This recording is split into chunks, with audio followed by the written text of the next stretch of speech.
Поштовани слушатели, се наоѓаме на градскиот поштад во Кавадарци. Наша цел е да интервјуираме некој наш граѓанин во врска со енергетската криза и дефицитот на некои прехранбени производи.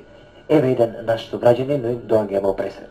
Добар ден, ве молам, представете се. Мило ми е Перо. Вашето презиме? Ристов сум ја. Што работите вие, другар? Ами ние работиме шофер. Што возите?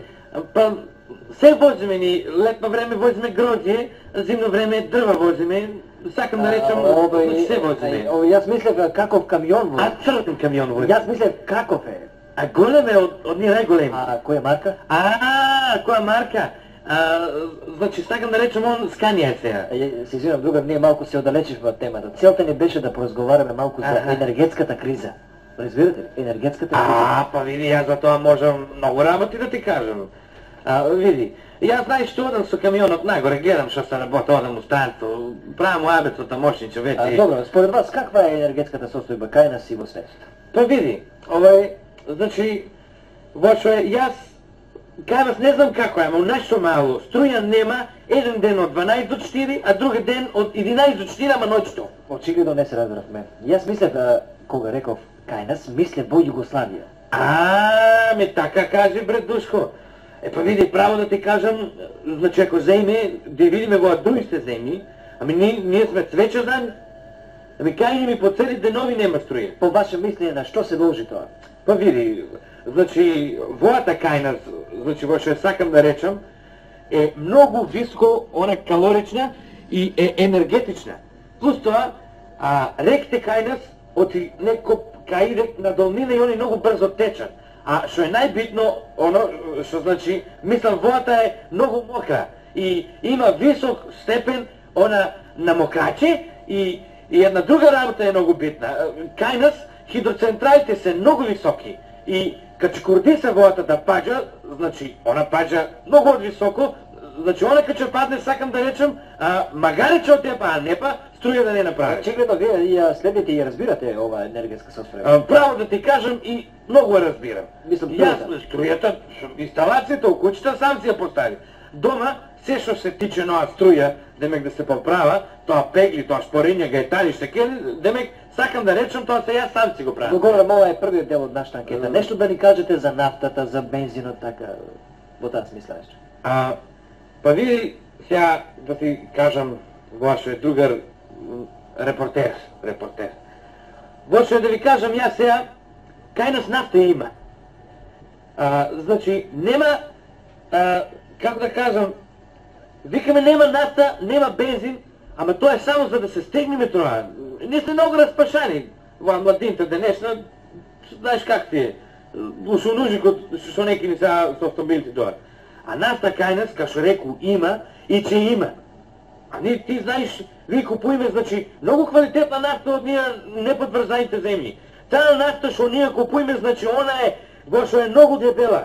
Джоа пелте е сега, што работиме ние? Ние сечме наполу и од едната дебела нафта вадиме две танки. Едната оставаме тука при нас и од неја правиме бензин, мешавина, улје, плин, што е дистилирана вода, гликоза, глицерин а сета таа друга половина што останува на нафта, ние извезуеме. И тука, значи, фактички, ние делуваме на тоа контрабилно, во што е конвертибилно подраче, мислам, девизно, така да ни печалиме девизи, што се, значи, сакам да речем, марки, долари, левови, фунти, лизи, лири, златни, и обични, да не ти расправам други работи. Добро, друга Ристов, и на крајот, што мислите за издавањето на артиклите со бонус? Види се, и тоа ти е, ја вака како што размислувам, кај еден обичен граѓанин од нашиот град, од една страна тоа ти е многу арна работа, а од друга страна па не чини.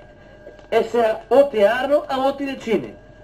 Арно е, значи, во што е, оти протекции со воа треба да нема. Така ли? Сега, а не чини, оти протекции со воа па има. Ја не разбирам. Јас ќе ти кажам сега, мојата невеста била ки бакала зејтин да купуе. И он вака вик сега, рекол, Цветко.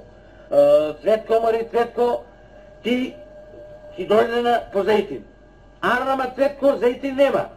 Арнама од джамото на излевање го видела како една друга жена издаваат зејтин. И тоа две шишиња одеднаш. Она ми кажа мене како е работа, отиду јас, му сржа тоа на продавачот и он си нормално си залоса, па ми даде дури и 6 шишиња зејтин. Арома има некои, например, дома голема суријаси. Ние една кутија прашок, да ми простиш, не ги испируваме мали деца, кој се пострадал, кој се помажало, бербат се направилно, ами сега тия деца не ли се каати, да си берате... Да бъдам, Ристо, доволно, Не е доволно тоа, мора еднаш, тоа секаш да се реши, Добро, тоа е доволно. Во оваа наша концепција, сместено е тоа што ние мораме да ви исполниме една музичка желба. Дали вие би сакали да ви исполниме една наша музика? Не бива ли јас една? Не ќе ја исполниме, вие само побарајте. Ама не, вие не ја направујте, јас ке што сакам.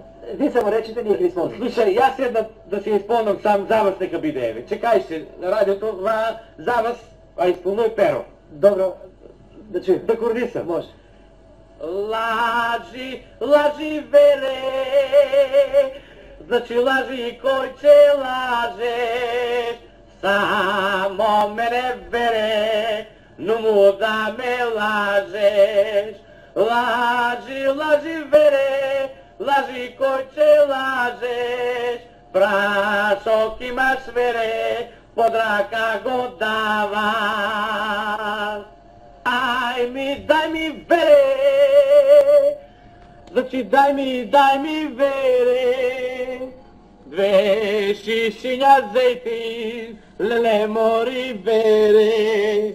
Дај ми вере, две шишиња зејтин, да излечам вере, најголема болест. Значи во што е најголема болест, пуста мори вере, нема скија.